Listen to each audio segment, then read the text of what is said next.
जय जगन्नाथ आज क्लास को समस्त को स्वागत। आज प्रश्न अच्छी जदि गोटे दुकानी गोटे खेलना को 27 टंका बिक्री करे 50% लाभ हुए तेबे तार किणा मूल्य केते सेकंड उत्तर आसीबो। तो देखिबा केंति 5 सेकंड उत्तर आछि।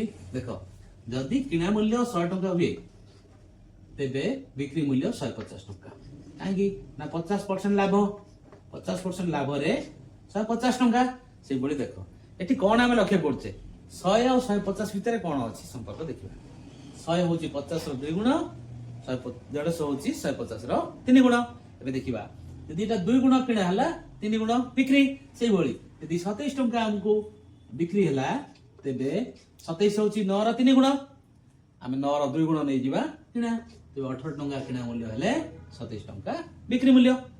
देखिबा आ गोटे प्रश्न जदि आमको 36 टंका रे बिक्री कले तेबे केते टंका किणा मूल्य एटी देखिबा 36 कार 3 गुण ना 12 रो 3 गुण तेबे हमकु बिक्री हबो 12 2 गुण हमकु 24 टंका होची तारो किणा दाम।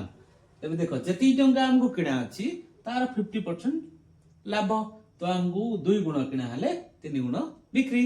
तबे तम पय प्रश्न रहउची जदी बिक्री मूल्य हबो 45 टंका ताले किणा मूल्य केते ए प्रश्न रो उत्तर कमेंट माध्यम रे देबे।